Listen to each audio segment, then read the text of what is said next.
네, 오늘 오전 말씀을 시작하도록 하겠습니다. 어쩌다 보니 이렇게 길어져서 제 설교하는 시간이 길어져서 저는 좋습니다. 네, 앞으로 계속 이렇게 할까 고민 좀 해봐야 될 것 같습니다. 최소한 50분이네요. 그러니까 한 15분 정도 제가 더 훨씬 시간을 많이 갖게 된 건데 잘 된 것 같습니다.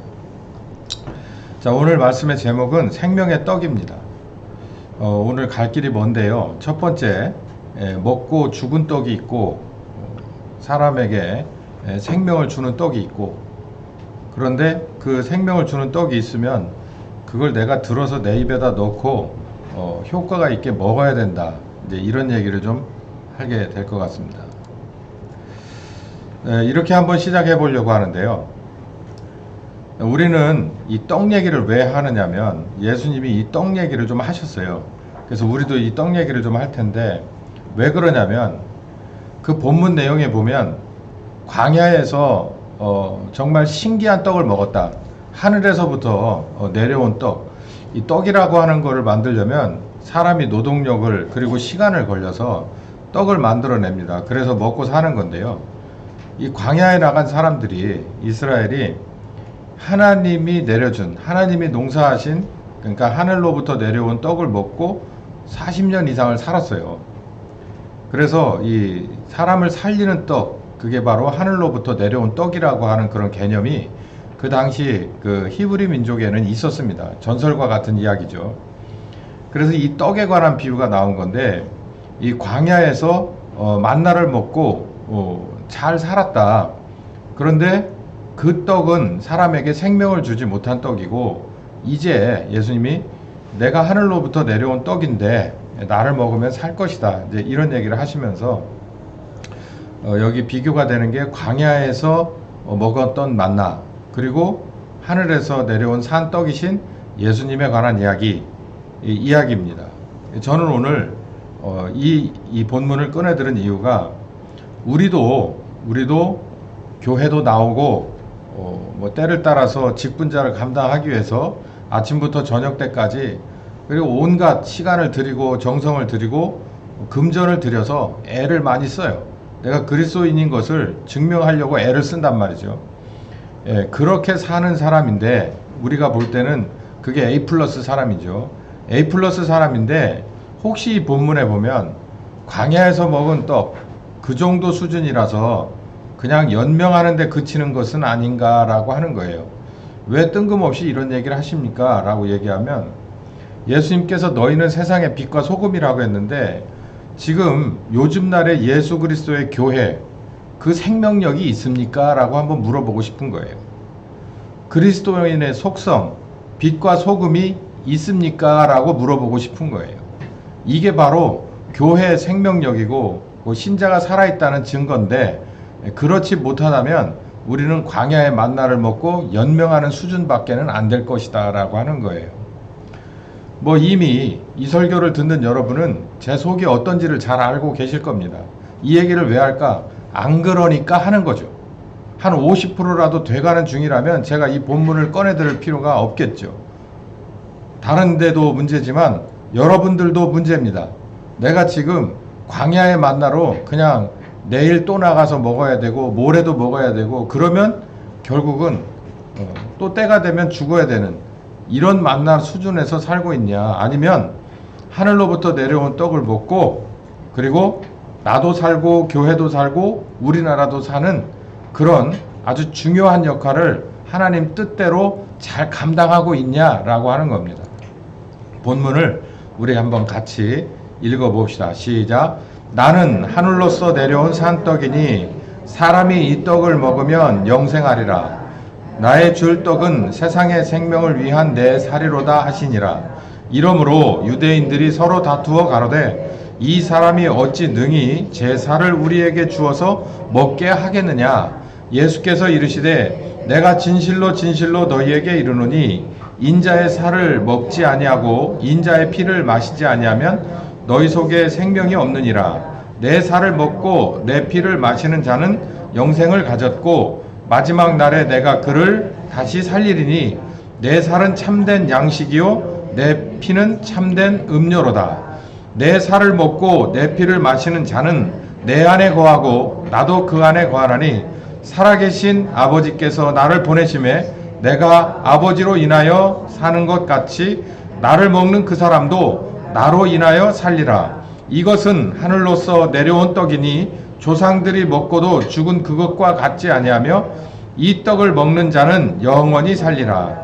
제자 중에 여럿이 말하되 이 말씀은 어렵도다.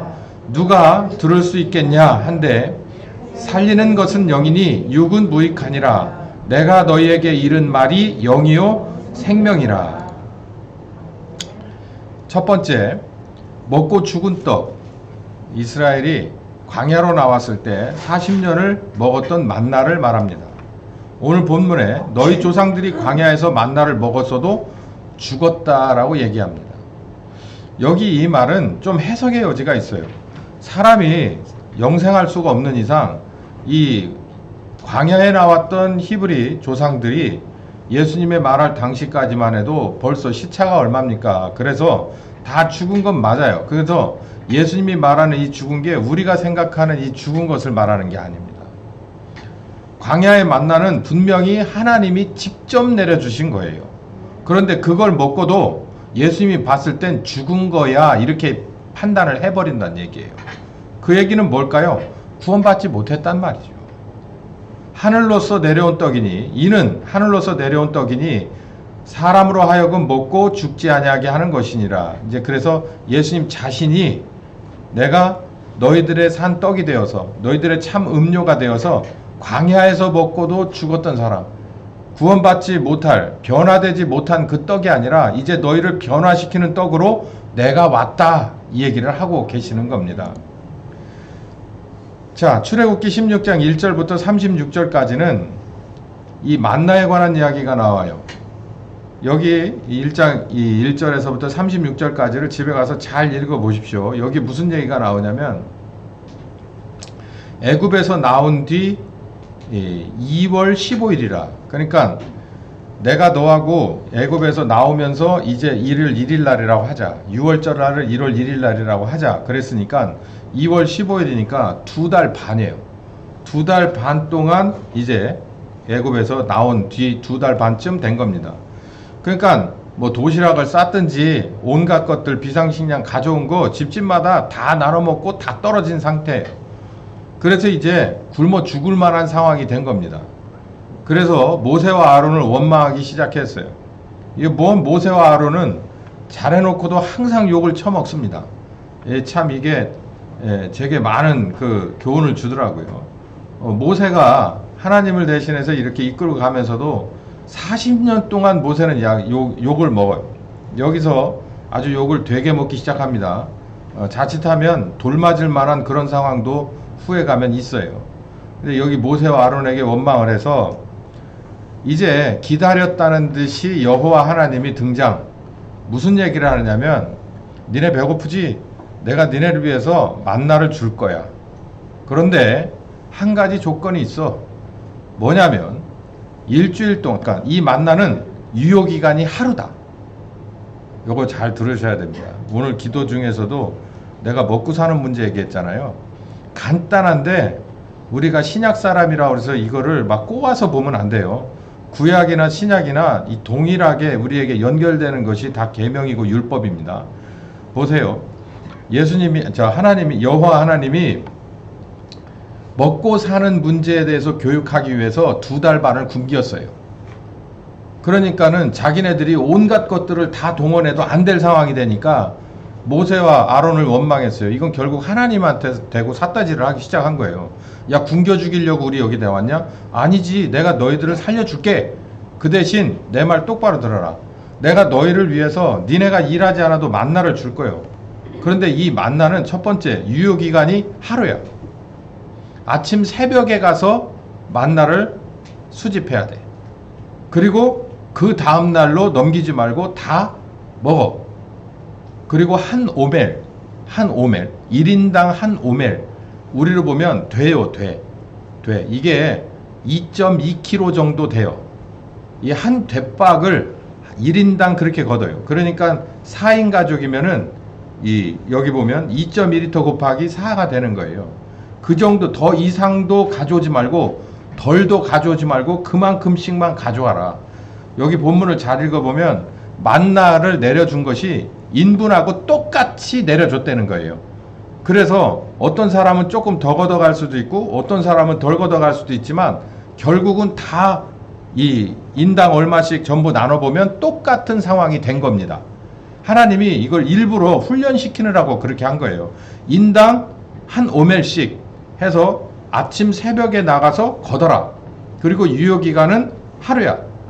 그러면은 이제 하루 동안 계속해서 이제 그걸 주워다 먹고 이제 먹었죠. 그리고 나서 안식일을 지키는 게 안식일 날은 어떻게 하냐? 그 전날에 이틀 걸 구해라. 그 이틀이면 썩잖아요. 그랬더니 이틀이 돼도 안 썩게끔 만들어줍니다. 그러니까 안식일 전날에 수집하는 건 안식일 날까지 유효기간이 이틀이 된 거예요. 그리고 이제 이 사람들이 하나님한테 또 뭘 얘기하냐면 우리가 이거 밥만 먹고 어떻게 삽니까? 반찬이 있어야죠. 그래? 그러면 저녁 때 저기 광야에 나가보면 메추리가 쌓여있을 거야. 그럼 그거 갖다 먹어. 자, 가만히 생각해 보니까 이 본문을 제가 새벽에 일어나서 읽으면서 참 하나님이 정말 대단한 게 뭐냐면 밥 반찬을 다 줘요. 그러니까 부족하지 않은 영양소를 다 줍니다. 만나는 이렇게 밥이라고 해당한다면 거기에 단백질이 필요하니까 또 단백질 줘요. 이 뒤에 보면 물도 나옵니다.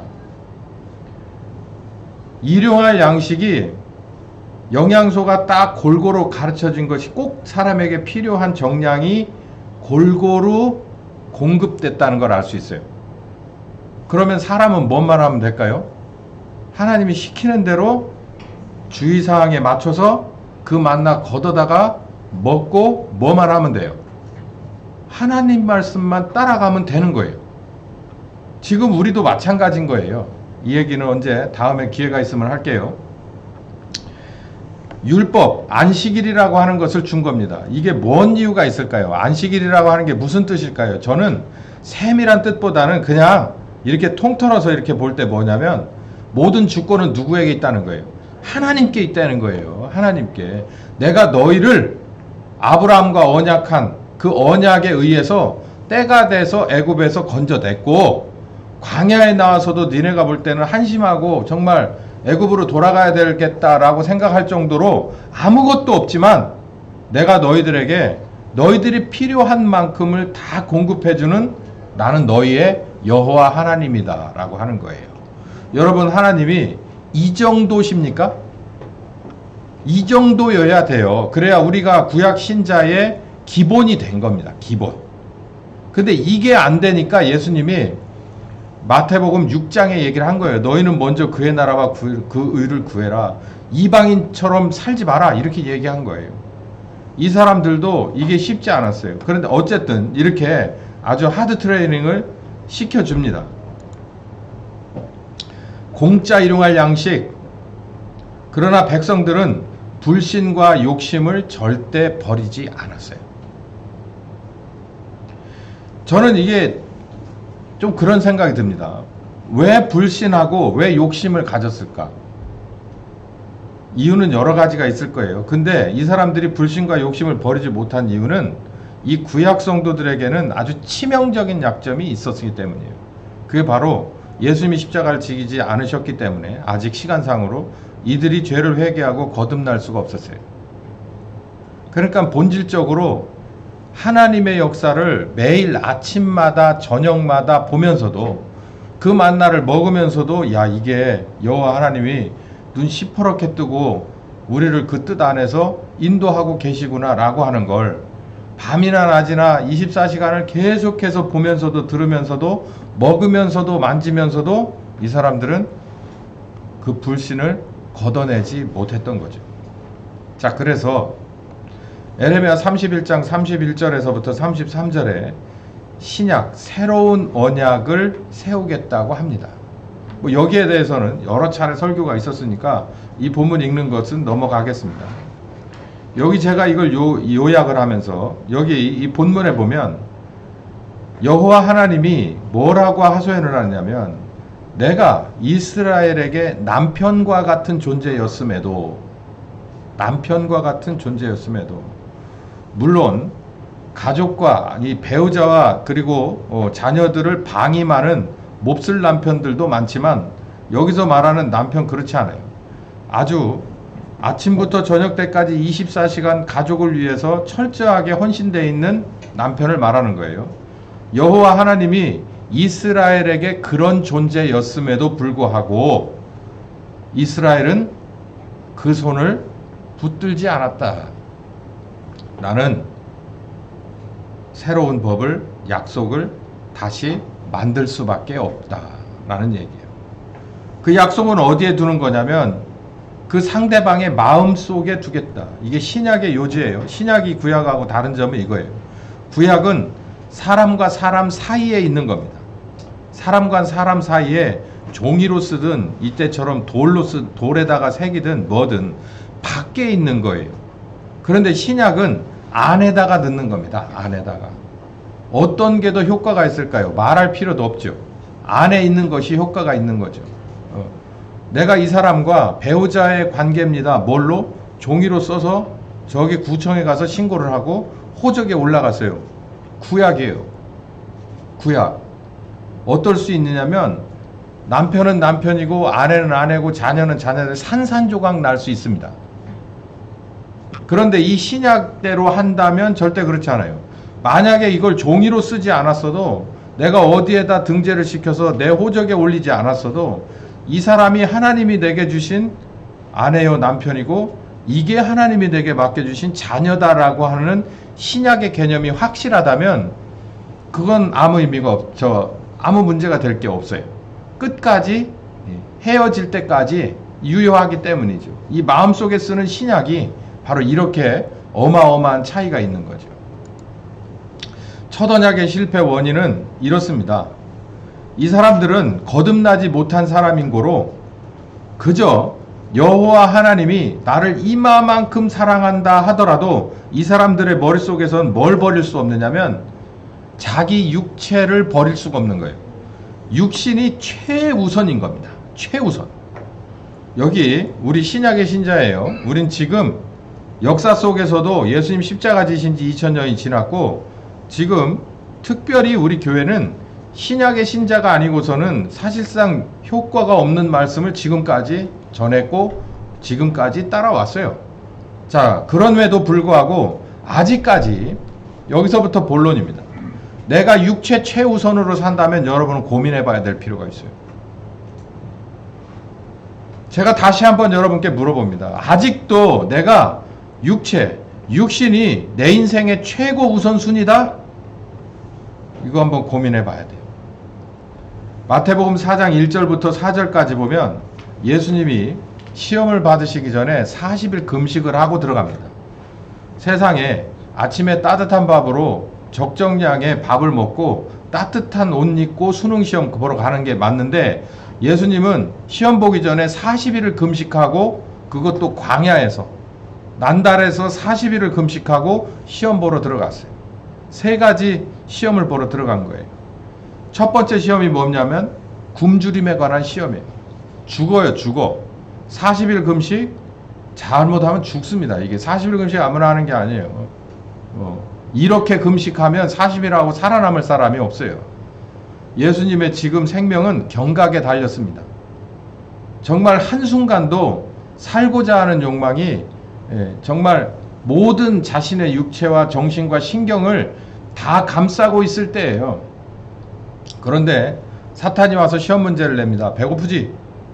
이 돌들을 떡덩어리가 되게 하는 게 어때? 라고 말해. 이 얘기 하기 전에 우리 같으면 100번 골100번을 생각했겠죠.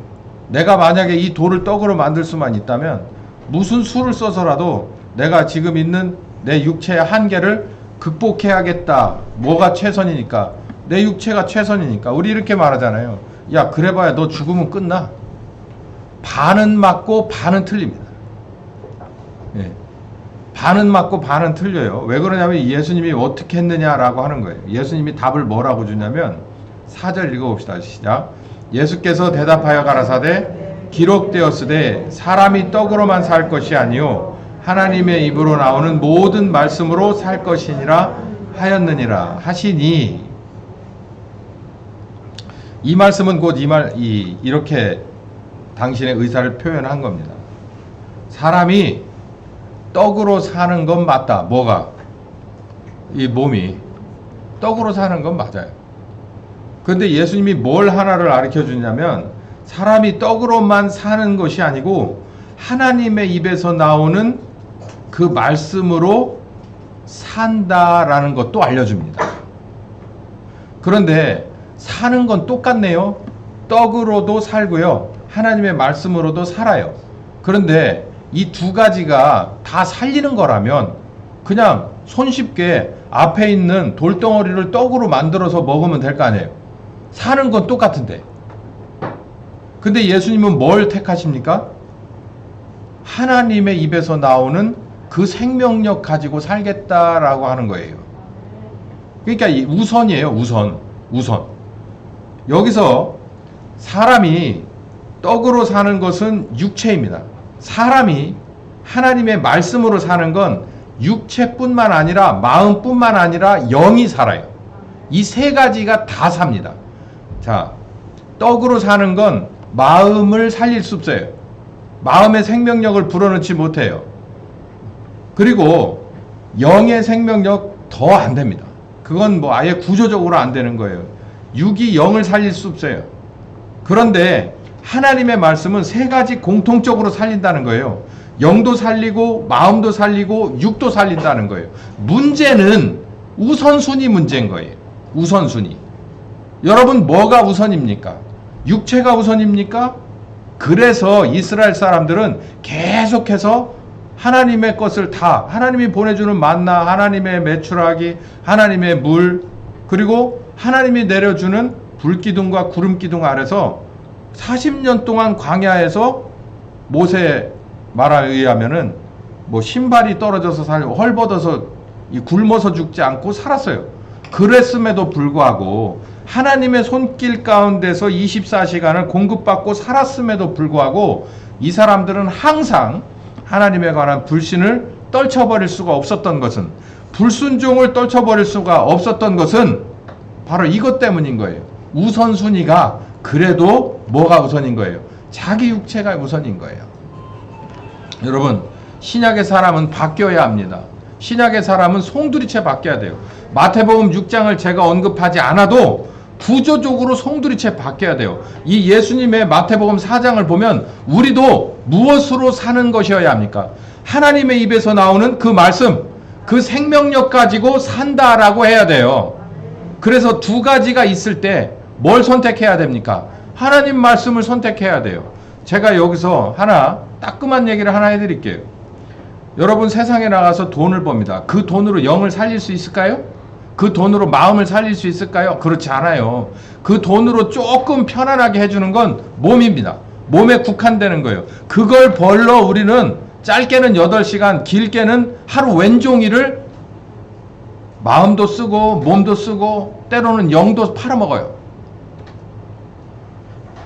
자, 여러분 보십시오.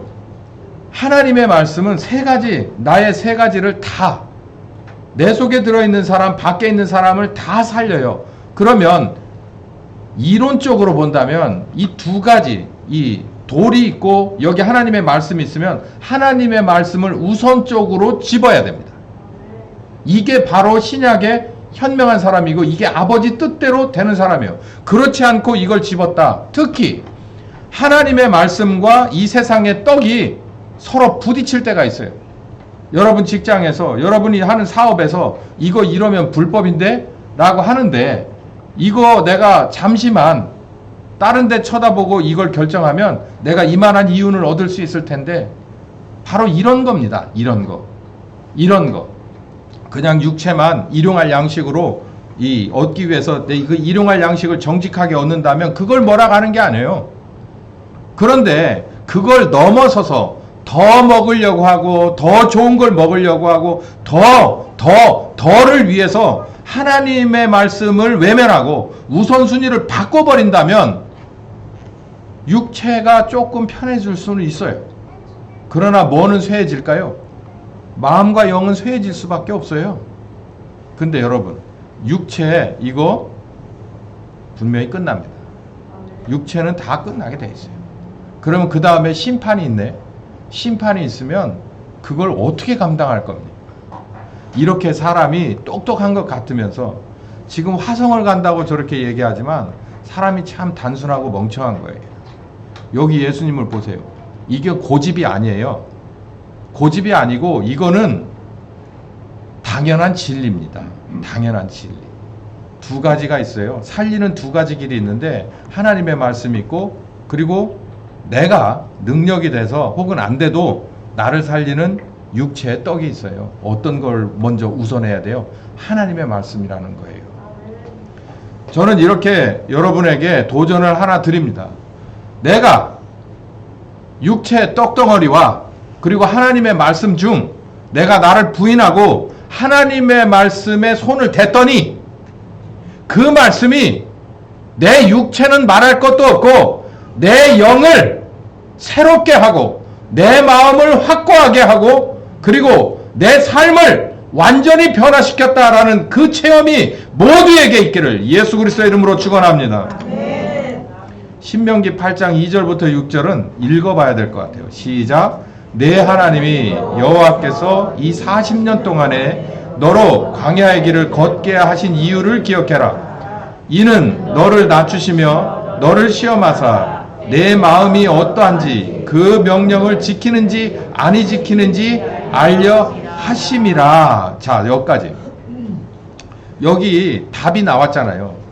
하나님이 광야로 몰아넣어서 하나님이 직접 지은 밥과 그리고 물과 그리고 히터와 그리고 냉방기를 다 동원해서 그렇게 너희가 원하는 그런 욕심만큼 채워주지 않으면서 정량과 정시 그리고 하나님의 방법대로 이끌어간 것은 너를 낮추시며 너를 시험하면서 단련하면서 너희 마음이 하나님에 관해서 어떻게 변하는지 그 명령을 잘 지키는지 안 지키는지를 알고 지키는 사람으로 섬기는 사람으로 훈련하기 위한 과정이었어 라고 얘기를 하는 거예요. 이게 모세가 80년을 살면서 40년 동안 그리고 왕자로 그리고 40년 동안 광야에서 이들을 이끌면서 그 뒤에 말하는 거예요. 이스라엘 백성에게 이제는 이별을 고할 때 지금 복습하는 거예요. 너희들이 40년 동안 이렇게 하나님 아버지가 왜 여기다가 너희를 밀어넣은 줄 아냐?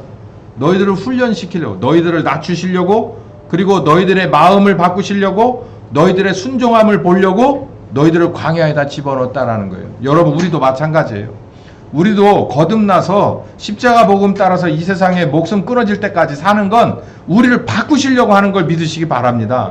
우리가 순종하는지 하나님의 말씀과 그리고 세상에 떡이 있으면 하나님의 말씀 먼저 손이 가는 그런 올바른 사람인지 그런 사람으로 바뀌어 가는지 그리고 하나님 앞에서 자기를 한없이 낮출 줄 아는 기본형 인간이 되는지 안 되는지를 지금 우리가 이 상황에서 교육받고 훈련받고 증명해야 되는 걸 믿으시기 바랍니다.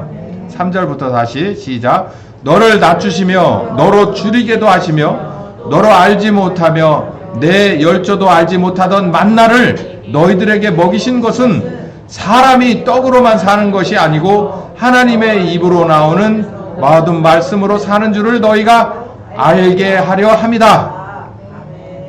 하나님의 의도에 무관심하고 떡만 바라보는 사람들, 이걸 지적하는 얘기예요.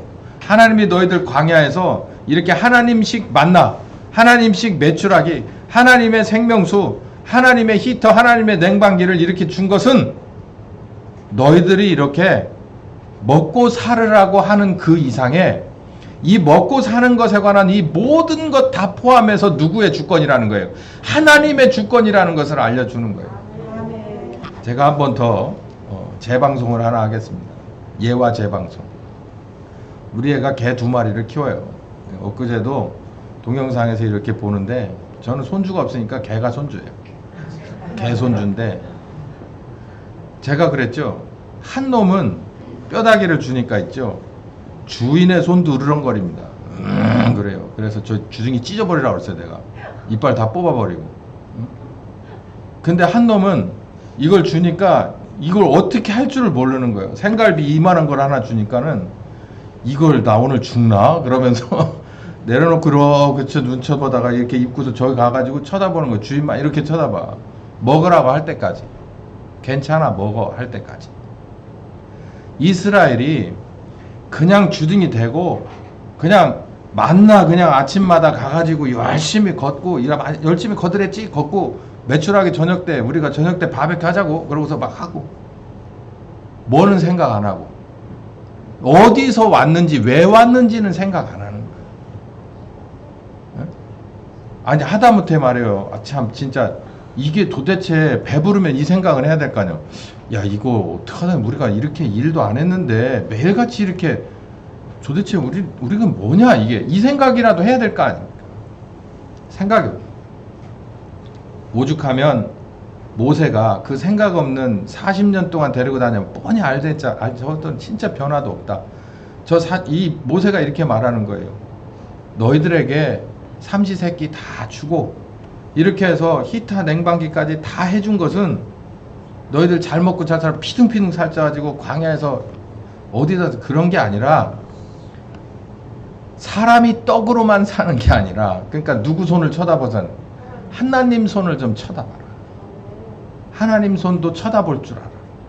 너희들 앞에 있는 그냥 만나에 목매이지 말고 매출하기에 목매이지 말고 하나님 손도 좀 쳐다볼 줄 알고 하나님 손을 쳐다봤으면 우리는 누구 하나님의 눈도 마주칠 줄 알고 하나님의 마음도 동감할 줄 알아야 되지 않겠습니까? 개는 사람의 손과 사람의 눈을 봅디다. 그러면 우리는 어디까지 가봐야 돼요? 하나님의 마음속까지 들어가 봐야 되지 않겠습니까?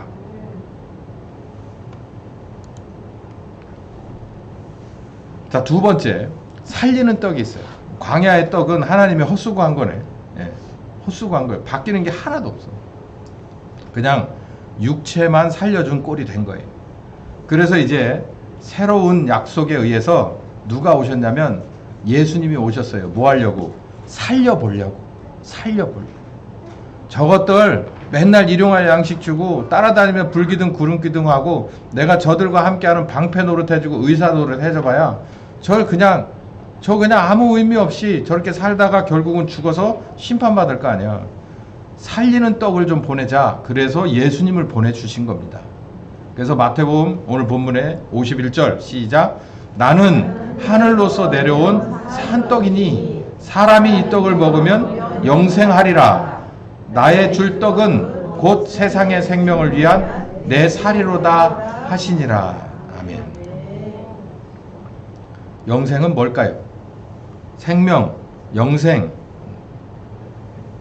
영어 성경을 찾아보니까 이렇게 써 있어요. everlasting life. 끝나지 않는 생명이라는 거예요. 그게 영생이죠.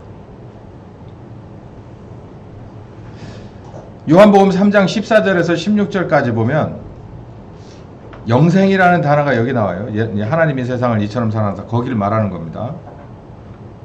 모세가 광야에서 뱀을 든 것 같이 인자도 들려야 하리니 이는 저를 믿는 자마다 영생을 얻게. 끝나지 않는 생명. 멸망하지 않고 끝나지 않는 생명을 여기 두 번. 하나님의 독생자 이름을 믿지 아니하면 이미 심판받아 멸망하는 것. 자, 여기서 아주 중요한 진리가 하나 있는데 사람은 엄마의 뱃속에서 나오고 나면서 이른바 핏덩어리가 딱 나오면서 무궁한 생명력을 가진 것 같지만 그 자체로 정죄받고 심판받고 멸망받을 존재라는 거예요. 그 자체로. 이게 서글픈 일입니다. 사람 그렇다고 생각해요? 내가 난 내 자식이 저거 멸망할 존재야 이렇게 낳는 엄마가 어디 있어요? 근데 실제로는 그 멸망받을 존재예요. 뭐 하지 않으면 그 중간에 예수님이 개입하지 않으면 인생에 희망이 없다는 얘기예요. 이 아주 무서운 얘기입니다. 무서운 얘기. 그래서 우리를 살리시려고 하나님이 무슨 일이든지 한 거예요. 그 중에 하나가 가장 힘든 일이, 아브라함의 가장 힘든 일이 100세에 난 자기 자식을, 아들을 드리는 거예요. 하나님 앞에. 하나님 입장에서 가장 힘든 일이 의인도 아니고 뭔가 개선의 여지도 없지만 죽을 우리 죄인들을 위해서 당신의 아들을 십자가에 보내는 것입니다. 이게 가장 힘든 일이에요. 뭐 때문에? 우리들에게 생명을 주시려고, 우리들에게 영생을 주시려고 그렇게 하셨다는 거예요. 이게 생명입니다. 그러니 예수님으로 말미암아서 그 우리를 살리시고자 하는 하늘로부터 내려온 그 떡으로 인해서 우리가 생명력을 얻지 못한 사람은 정말 죄송하지만 이 땅에서 거지로 살았어도 상관없고, 이 땅에서 거지 반대편에 저 끄트머리에서 살아도 아무 효과가 없다는 얘기예요. 그거 멸망받을 존재라는 것입니다. 영생의 의미를 여러분 잘 아셔야 돼요. 애초부터 가망 없어요, 우리는. 근데 누가 가망 있게 하셨어요? 예수님이야. 아버지 하나님이 그 아들, 가장 힘든 일을 하셨어요. 죄인들을 위해서 자기 아들을 보내는 그 힘든 일을 하심으로 우리에게 가능성 있게 하셨다 이 말이에요. 예. 자, 그래서 우리는 우선순위를 재정립해야 됩니다. 우리 옛날에는 육체가 최우선이었다면, 내가 예수 믿고 거듭났어도 그냥 먹고 살고 입고 살고 마시고 사는 그 차원 이상으로, 그리고 교회 와서도 그 차원 이상으로는 내가 바뀌지 않은 상황이었다면 안 돼요. 그러라고 예수님 온 게 아니에요. 그러라고 성령님이 온 게 아니에요. 바꿔야 되는 거예요. 이 돌들이 떡덩어리가 되게 해라. 이 떡덩어리 때문에 여러분의 신앙생활이 중간에 가로막히거나 정직하지 못하거나 불신을 따라오게 하거든, 그 문제 해결해야 된다는 얘기입니다. 해결하라고 예수님을 보냈고, 해결하는데 도움을 주고 가이드를 하라고 성령님을 보냈기 때문에 우리는 이제 못하면 그냥 짤 없어요. 그냥 짤 없는 거예요. 그냥 이거는 아무짝에도 쓸모없는 거예요. 예수님 보내주고 거듭났어도, 성령님 오셨어도 그 문제를 해결 못했다? 그러면 이제 우리가 다 책임져야 돼요. 어떻게 할까요? 영이 있고 마음이 있고 육체가 있어요. 이 순서대로 우리는 우선순위를 바꿔야 돼. 뭐가 우선순위라고요? 육체에서 무엇으로? 영이 가장 우선순위예요. 영이 가장 우선순위예요. 영이 가장 우선순위입니다. 육체에 문제가 있어요? 어디부터 생각하셔야 돼요? 여러분의 영부터 생각해야 됩니다. 육체를 고쳐놔봐요. 육체를 고쳐놔봐. 뭘 설명을 해야 될까요? 여러분, 무좀이 쉽게 안 없어져요. 무좀을 고치기 위해서 라미실도 바르고 막 뭡니까, 아마존 같은 데 보면 발톱 무좀 약도 있고 많아요. 약도 먹고 가고 고쳐봐요. 그거 고쳐집니다. 그런데 얼마 안 있다 10중 8구 뭐예요? 재발해요. 왜 그럴까요? 뭘 안 바꿨기 때문에요. 자기 생활 습관을 안 바꿨기 때문에요. 그래서 또 가가지고서 고치려고 하면요, 약을 2배, 3배로 써야 됩니다. 여러분, 이 성경은 우리에게 육체를 향해서도 아주 적절한 치료법과 우리 생활법을 알려줘요. 우리 몸에 문제가 있으면 우리는 어디서부터 먼저 해야 돼요? 물론 잘못된 걸 빨리 고칠 건 고쳐야 되지만 어딜 먼저? 내 영에 문제가 있지 않은가를 고민해보는 현명한 여러분들 되시길 예수님의 이름으로 축원합니다. 여러분, 몸이 아프세요? 이게 영적인 문제 다 걸려 있습니다. 나쁜 습관, 나쁜 음식 습관, 생활 습관, 음주 습관, 흡연 습관, 이 모든 게 다 믹서가 된 건데, 이 원인은 어디서부터 오냐면 내 영이 건강하지 못하기 때문에 그래요. 내 영이 건강하다면 내 마음도 건강하고 내 육체도 거기에 맞게끔 가게끔 돼 있습니다. 제가 한번 더, 자동차를 타는 여러분 전부 자동차 오너시죠? 어떤 사람이 똑같은 날 전체를, 똑같은 차종을 다 한 대씩 사줬어요. 예를 들어서 100사람에게 다 사줬어. 그리고 나서 한 3년 뒤에 가서 그 차를 전체적으로 점검을 해봐요. 자, 공장에서 나올 때 똑같은 옵션에 똑같은 종류의 차를 다 한 번에 줬어요. 그럼 3년이 지나서도 거의 똑같은 정도로 차가 마모가 돼 있어야 정상이에요. 근데 그렇지 않아. 천차만별이요. 당장 폐차 수준에 가 있는 차도 있고, 어떤 사람은 나온 지 얼마 안 된, 이거 누구 문제일까요? 운전자 문제예요. 운전자 문제. 운전자 습관이 매일같이 아침에 한 3분 정도 예열, 오늘같이 추운 날 한 3분 정도 예열 안 하고 그냥 윙 하고 가고, 그리고 10,000km 오일 교환하라니까 나는 그냥 9,500에 하자 그러고 하면은 차 3년 지나면 폐차 수준이 됩니다. 그렇지 않고 이 차가 추운 날이나 더운 날이나 매일같이 새벽이나 밤이나 아침이나 가자고 시동 걸면 그저 시동 걸려주는 게, 이렇게 순종하는 게 고마워서 내 분신처럼 아끼고 가서 조금 빨리 가서 정비하고, 문제 있으면 빨리 가서 수리하고, 한 번 더 깨끗하게 닦아주고, 눈길 지나갔으면 밑에 한 번 더 깨끗하게 닦아주면 3년 지나도 요즘 같은 차는요 전혀 부식도 없고, 요즘 같은 엔진은 정말 좋습니다. 누구 탓이에요? 오너 탓이에요. 주인 탓이라고, 주인 탓. 마찬가지예요. 우리도 영이 가장 문제예요. 영이 동서남북을 결정하는데 방향 설정이 똑바르지 못하면 마음을 아무리 수련해봐도 소용없고, 아무리 좋은 것으로 섭생을 해도 아무 의미가 없어요. 영이 방향이 틀려버렸기 때문에. 영이 방향이 바르게 잡힌 사람이면 거기에 따라서 햇볕도 받고 그늘도 받고, 그리고 거기에 맞춰서 육체도 소성함을 유지하는 걸 믿으시기 바랍니다. 마태복음 4장 4절에 하나님의 입에서 나오는 말씀으로 살겠다. 여러분, 오늘 하루도 우리가 이제 점심시간에 밥을 만나게 먹겠지만 그 만나게 먹는 육체를 위한 그런 공급뿐만 아니라 여러분 영을 위해서 말씀을 사모하시길 예수님의 이름으로 축원합니다. 주일날만 와서 제가 먹었다 토해놓은 거, 제가 토해놓은 거 이거 먹고 연명하려고 하면 안 돼요. 그럴 분 한 분도 안 계시겠지만 절대로 안 돼요. 여러분은 여러분의 영의 양식을 찾아야 돼요. 그래야 여러분 하루 한 날을 사는 거예요. 내가 세 끼를 먹었으면 3번 은혜 받자. 자, 따라서 합시다. 3끼 먹고 3번 은혜 받자. 그게 공평하잖아요. 육체도 3그릇을 먹었으니까 육신으로도 3번의 은혜가 있어야 되잖아요. 그러면은 여러분의 마음과 육체는 건강해질 걸 저는 믿습니다. 요한복음 6장 23절에 살리는 것은 영이라 했어요.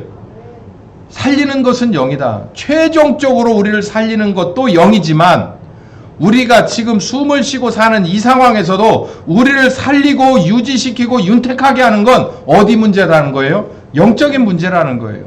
영적으로 똑바르게 방향 설정하고, 해바라기가 항상 누굴 따라다닙니까? 해를 따라다녀요. 우리의 영이 항상 누굴 따라 방향이 설정돼야 돼요? 성령님 따라가야 돼요. 성령님 따라서 이 레이더가 켜 있어야 돼. 성령님이 지금 나를 뭘 원하시나, 내가 지금 어느 지점에 서 있나, 성령님이 어느 방향으로 가길 원하시나, 항상 이 레이더를 24시간 가동을 해야 돼요. 방향 설정이 잘못되면 마음도 구겨지고 몸도 쇠해지기 마련입니다. 로마서 7장 24절에 읽어봅시다. 시작. 오호라 나는 곤고한 사람이다. 이 사망의 몸에서 누가 나를 건져낼 것이냐. 몸은 뭐라고요? 사망의 몸이에요. 그렇다고 함부로 쓰라는 것 절대 아닙니다. 하나님이 쓰실 수 있게, 하나님이 사용할 때까지 영이 건강하면 마음과 그리고 몸이 사망의 몸이 아니라 생명의 몸이 될 줄 믿으시기 바랍니다. 로마서 8장 5절부터 이 긴 말씀이 있어요. 이 말씀을 천천히 읽고 오늘 설교를 끝내겠습니다. 5절부터 시작.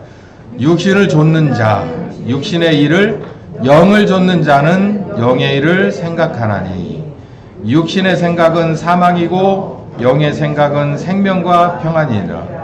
육신의 생각은 하나님과 원수가 되나니 이는 하나님의 법에 불복치 아니할 뿐 아니라 할 수도 없음이라. 육신에 있는 자들은 하나님을 기쁘게 할 수 없느니라. 만일 너희 속에 하나님의 영이 거하신다면 너희가 육체에 있지 아니하고 영에 있는 것이다. 누구든지 그리스도의 영이 없으면 그리스도의 사람도 아니라. 또 그리스도께서 너희 안에 계시면 몸은 죄로 인하여 죽은 것이나 영은 의로 인하여 산 것이니라.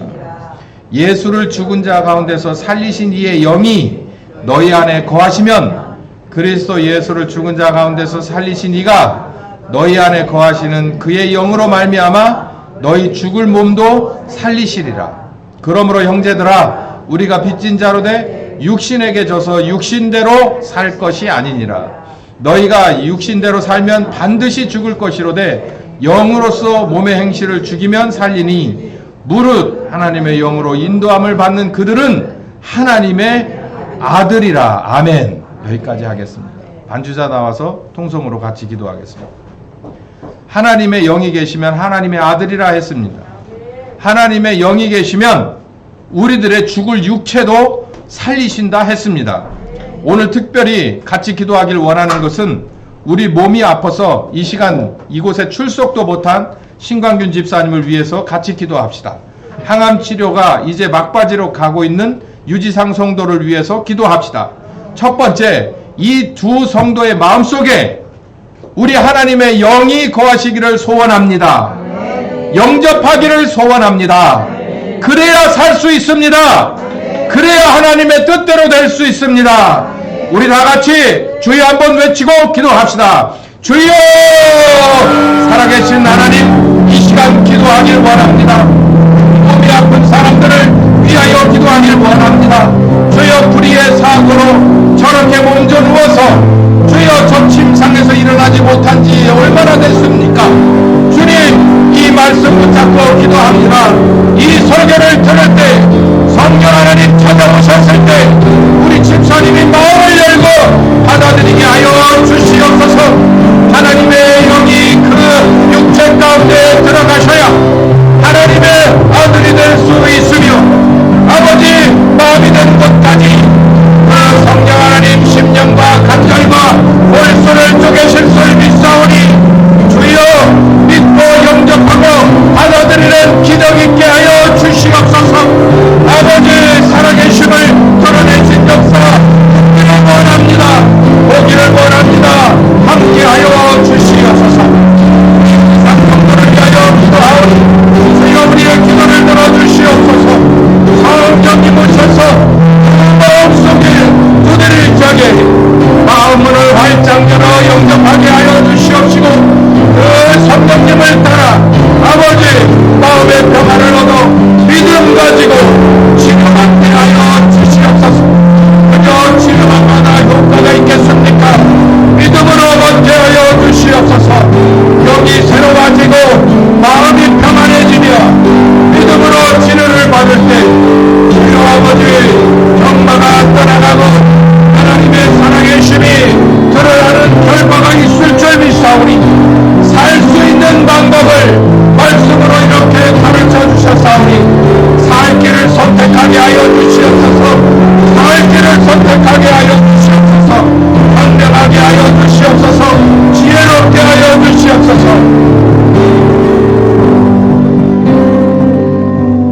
지금은 우리 주 예수 그리스도의 은혜와 아버지 하나님 극진하신 사랑하심과 성령님의 교통하시는 역사가 이제 이 말씀 따라 땅끝 가기로 작정하고 이 말씀 순종하기를 원하는 심령과 가정과 교회 위에 특별히 기도한 두 환자들 위해 함께 하시기를 예수 그리스도의 이름으로 축원하옵나이다.